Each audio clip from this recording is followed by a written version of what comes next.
Chennai Silks. Please take your seat. Now, please take your seat. Now, when the Prime Minister is on his legs, please take your seat. இன்னைக்கு நாடாளுமன்றமே அதிரக்கூடிய வகையில பிரதமர் நரேந்திர மோடி அவர்கள் மாநிலங்களவையில் ஆற்றிய உரை பெரும் பரபரப்பை ஏற்படுத்தியிருக்கு. आभार व्यक्त करने के लिए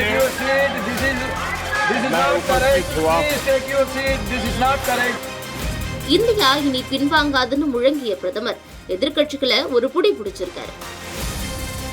மறுபுறம் ராகுல் காந்தியோட பேச்சால ஏற்பட்ட அமளி, காங்கிரஸ் உள்ளிட்ட எதிர்க்கட்சிகளோட வெளிநடப்புன்னு இன்றைய கூட்டத்தொடர்ல நடந்த அதிரடி மாற்றங்களை தான் இந்த வீடியோல விரிவா பார்க்க போறோம்.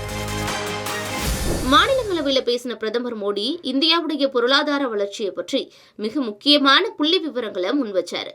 சுதந்திரத்தின் போது 6வது இடத்துல இருந்த இந்தியா 2014ல 11வது இடத்துக்கு தள்ளப்பட்டதாகவும், ஆனா இன்னைக்கு உலகத்துடைய 3வது மிகப்பெரிய பொருளாதார நாடா இந்தியா அசுர வேகத்துல முன்னேறி இருக்கிறதாவும் குறிப்பிட்டிருக்காரு.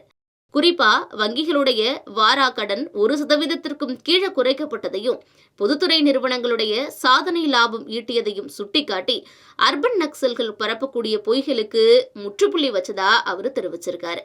பேச்சுக்கு இடையே திரிணாமுல் காங்கிரஸ் மற்றும் காங்கிரஸ் கட்சிகளையும் பிரதமர் கடுமையா சாடியிருக்காரு. மேற்கு வங்கத்துல ஒரு கொடூரமான ஆட்சி நடக்குது, அவங்க எங்களுக்கு பாடம் எடுக்க வேணான்னு மம்தா அரச தாக்கியிருக்காரு. அதே போல மல்லிகார்ஜுன கார்கே அவர்களை பார்த்து, நையாண்டியா, உங்க வயசு கருத்துல கொண்டு நீங்க அமர்ந்தபடியே கோஷமிடலாம், சிரமப்பட வேணான்னு குறிப்பிட்டது சபையில சிரிப்பலையை ஏற்படுத்தினாலும் எதிர்க்கட்சிகளிடையே கொந்தளிப்பை உருவாக்குச்சு.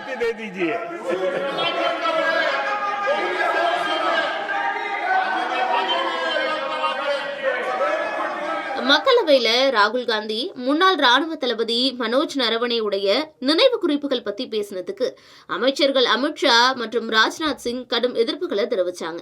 இதனால ஏற்பட்ட அமளியை தொடர்ந்து பிரதமர் பேசுறதுக்கு எதிர்ப்பு தெரிவித்து எதிர்க்கட்சிகள் ஒட்டுமொத்தமா வெளிநடப்பு பண்ணினாங்க. இது குறித்து பேசின சபாநாயகர் ஓம் பிர்லா, பிரதமர் பேசுறதை தடுக்கிறது ஜனநாயகத்துக்கு அழகில்லைன்னு தன்னுடைய வேதனையை வெளிப்படுத்தினாரு.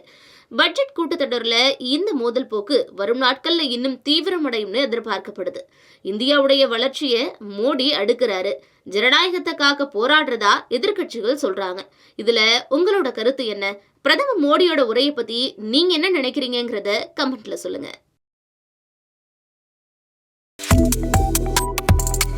Subscribe to One India and never miss an update.